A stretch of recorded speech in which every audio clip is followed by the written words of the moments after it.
Olá amigos, sejam bem-vindos a mais um vídeo do canal. Espero que tenham gostado aqui dos últimos vídeos. Hoje um Feliz Natal, desejo um Feliz Natal a todos. Um Natal de paz, um Natal de solidariedade e de amor e do reencontro com o Espírito do Natal, o Espírito que Jesus Cristo deixou para nós. O Espírito do amor, da paz, da compaixão, da solidariedade, do amor ao próximo e do obedecer às suas palavras. O vídeo de hoje talvez seja o vídeo mais importante que eu fiz até agora no canal, nesse canal, do outro canal que eu tinha, que eu fechei por questões particulares, e depois eu abri esse aqui. Esse já estava funcionando, só não publicava vídeos, passei para esse canal. Talvez seja o vídeo mais importante de todos.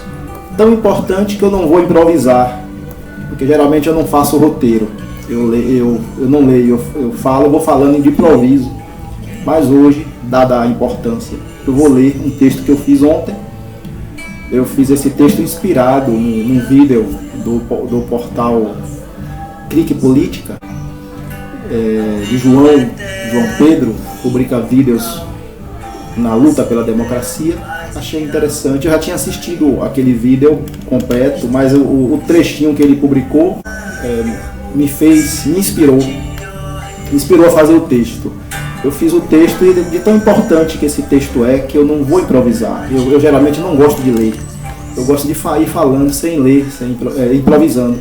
Mas dada a importância eu vou ler. É um texto que eu não sei quantos minutos vão ser, mas é um texto que cada cidadão precisa ouvir.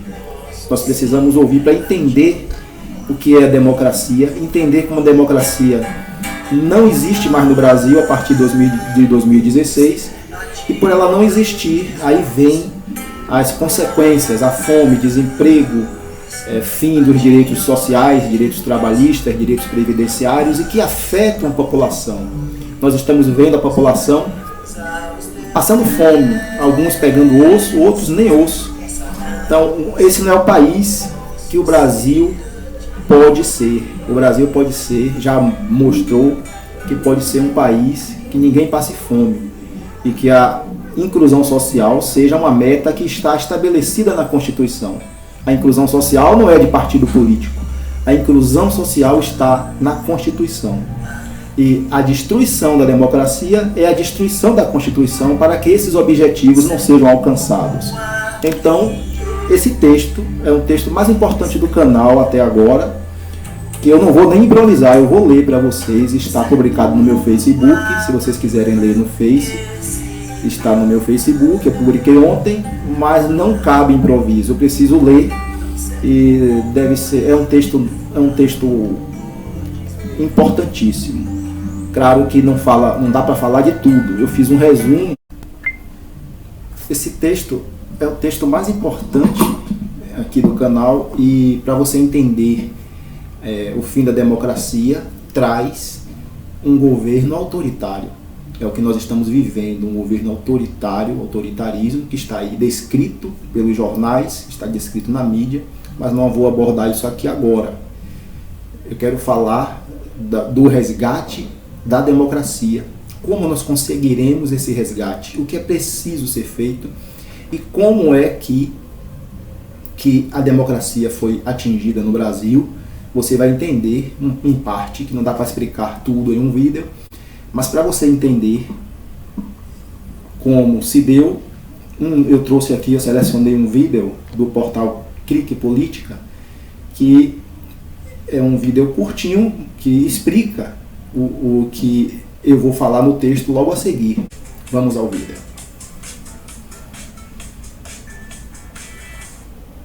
Presidente, quero dizer que eu escrevi essas linhas antes mesmo dessa decisão do ministro Fachin, porque o meu voto já estava pronto de longa data.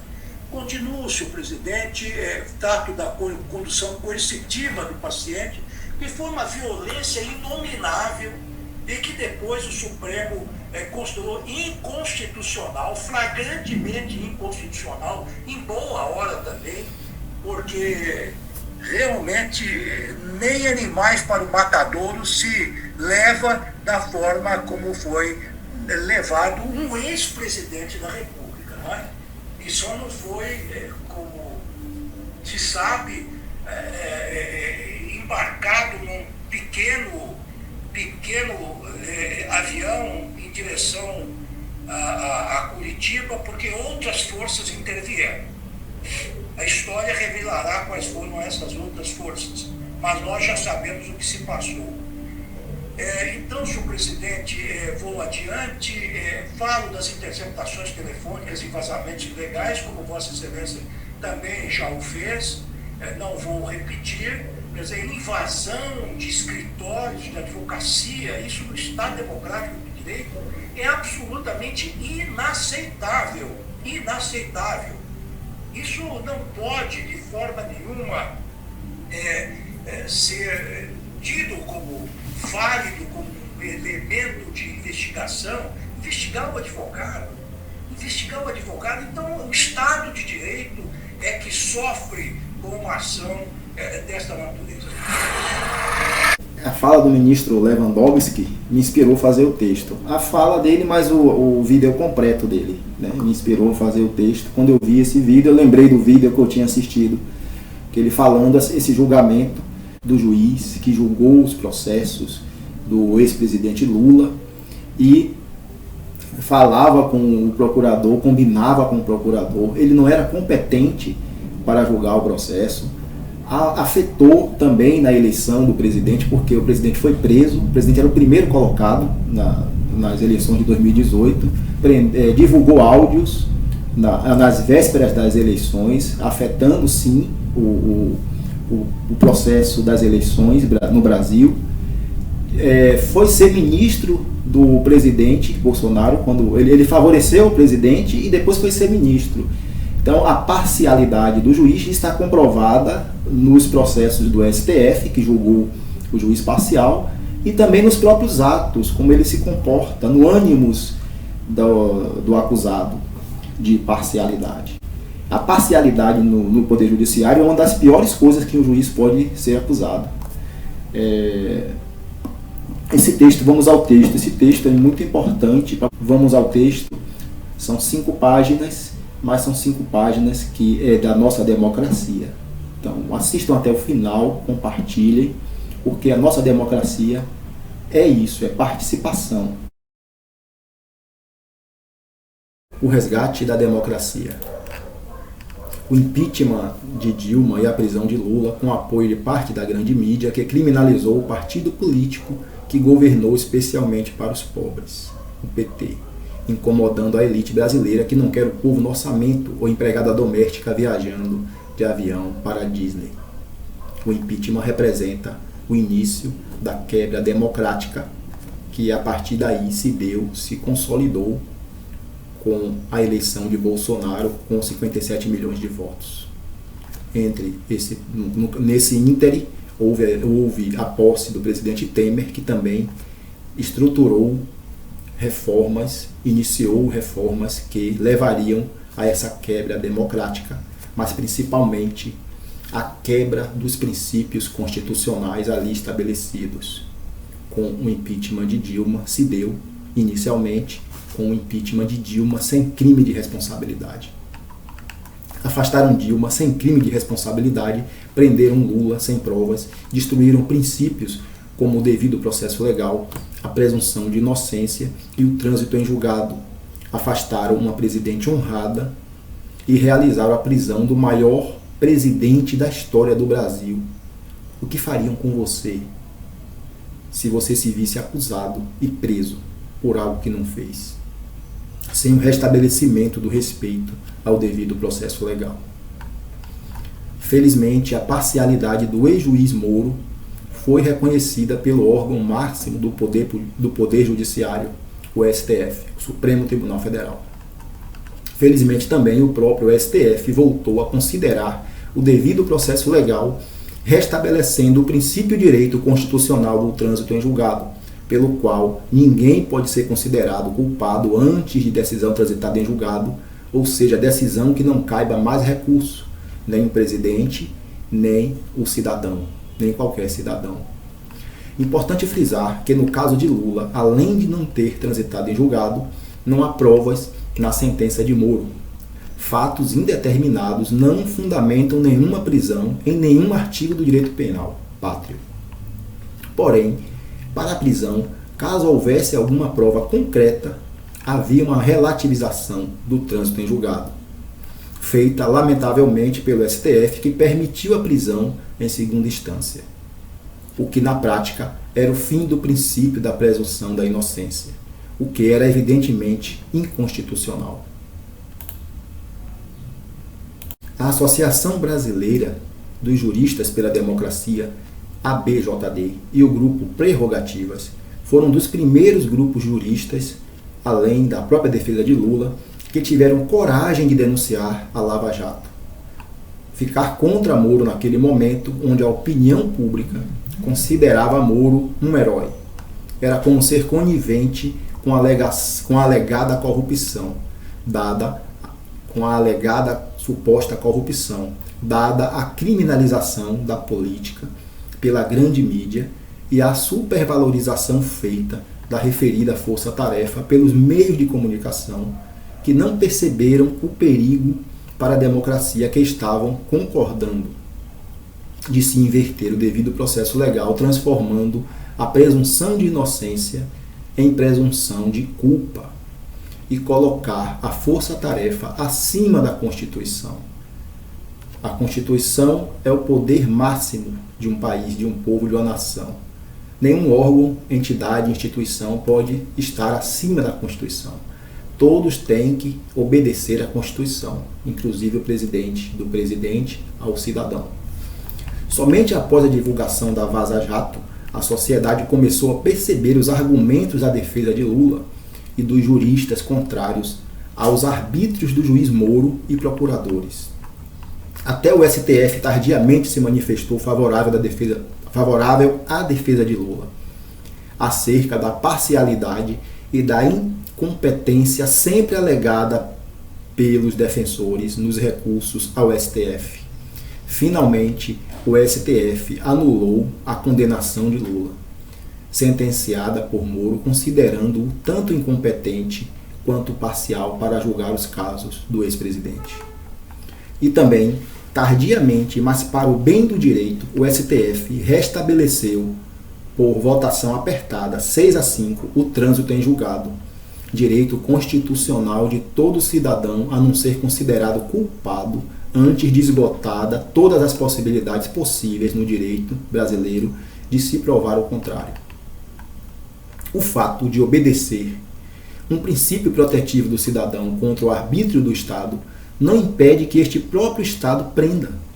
O Brasil é o terceiro país que mais prende no mundo. Tem a terceira maior população carcerária do planeta, tendo triplicado o número de presos nos últimos 20 anos. Muitos inocentes podem estar presos antes mesmo do trânsito em julgado.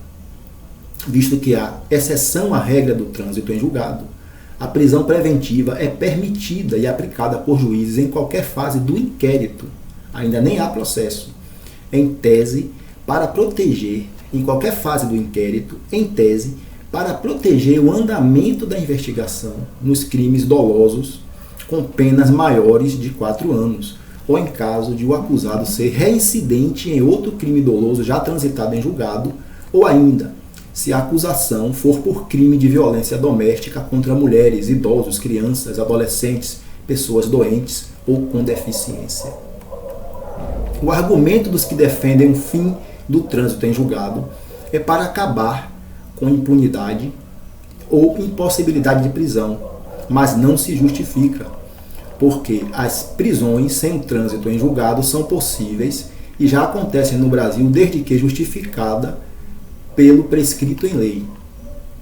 Discutir o trânsito em julgado vai além de poder prender e entupir ainda mais as prisões de um sistema penal seletivo, que prefere a população preta, pobre das periferias ou de baixa escolaridade. O direito penal é estigmatizante, decreta um rótulo que dificulta a reinserção social.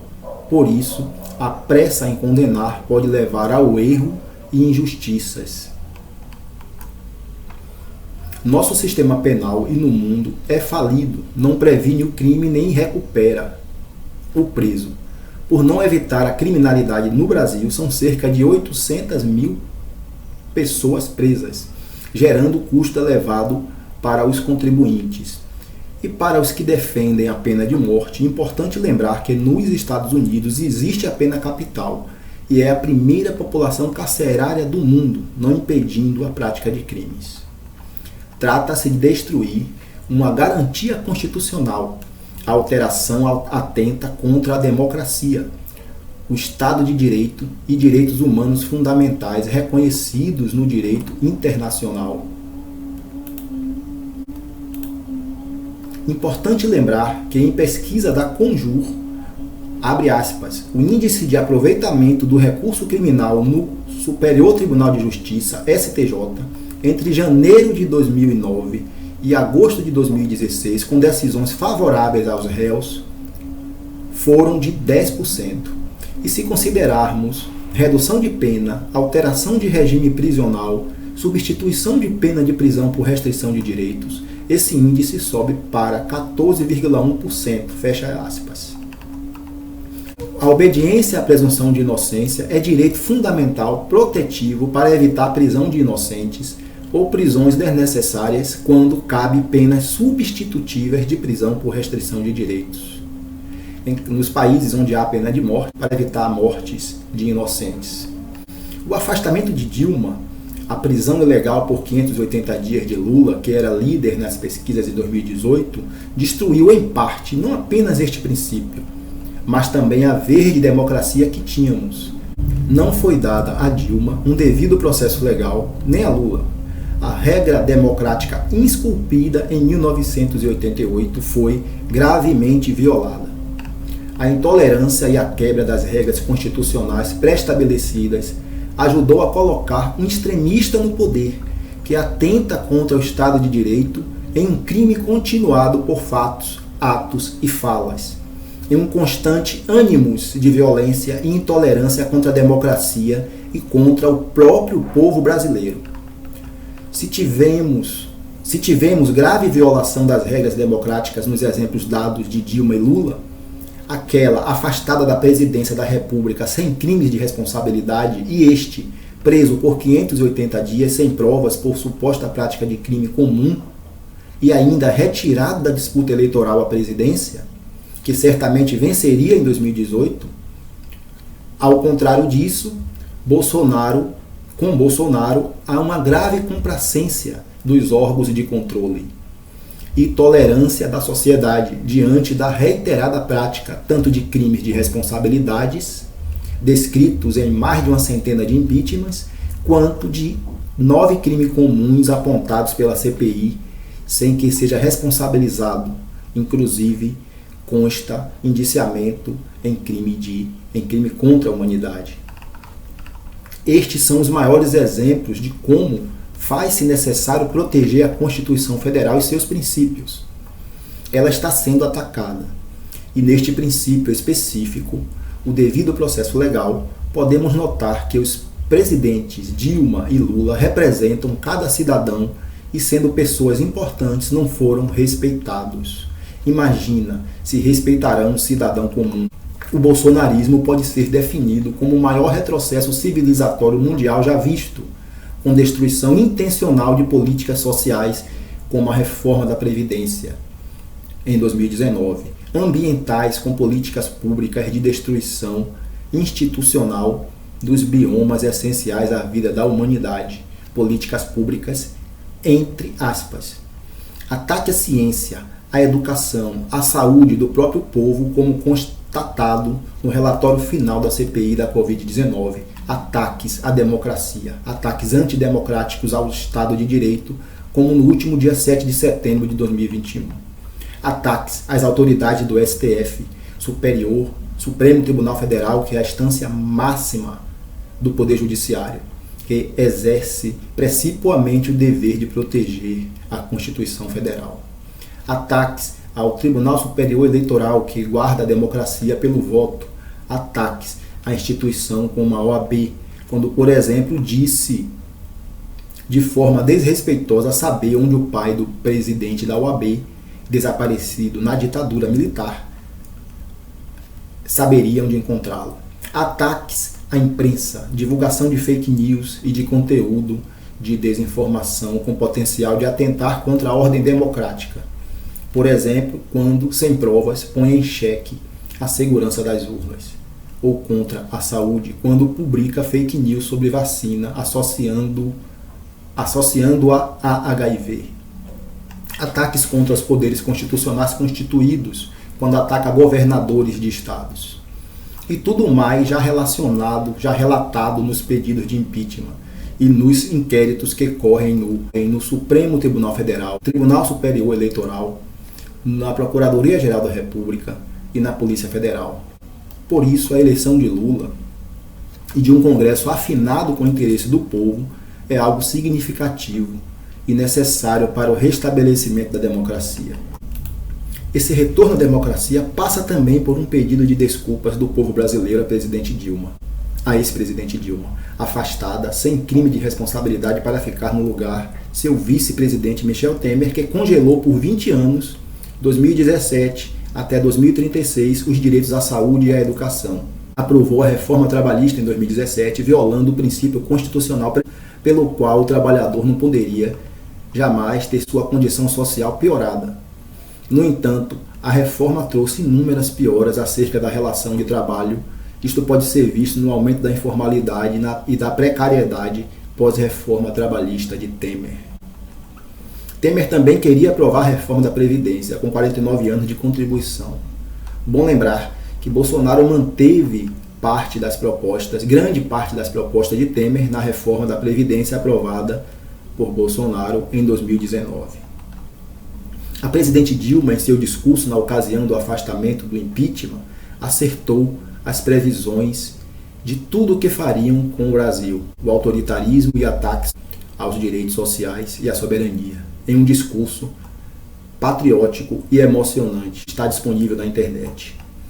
Essa fala do ministro Lewandowski, no vídeo que eu apresentei no início desta narrativa, é significativa de que o arbítrio não pode ter assento no Estado de Direito. Mas foi o que aconteceu. A fala do eminente ministro me inspirou a escrever esse texto. Pessoas que acreditam nos direitos humanos, no Estado de Direito e na democracia não podem se calar frente à injustiça e à barbárie que assola nosso país na figura do Bolsonaro, com milhões de pessoas passando fome e desempregadas. Outras cerca de 620 mil vidas vencidas pela Covid-19, pela omissão do governo em comprar vacina na hora certa e proteger a população com as medidas sanitárias adequadas. Espero que em 2022 possamos resgatar a nossa democracia, não apenas com a eleição de Lula, mas com a volta a um país solidário, fraterno, buscando a dignidade para todos, sem ódio, fome ou armas, mas com respeito à Constituição Federal e aos direitos humanos nela previstos.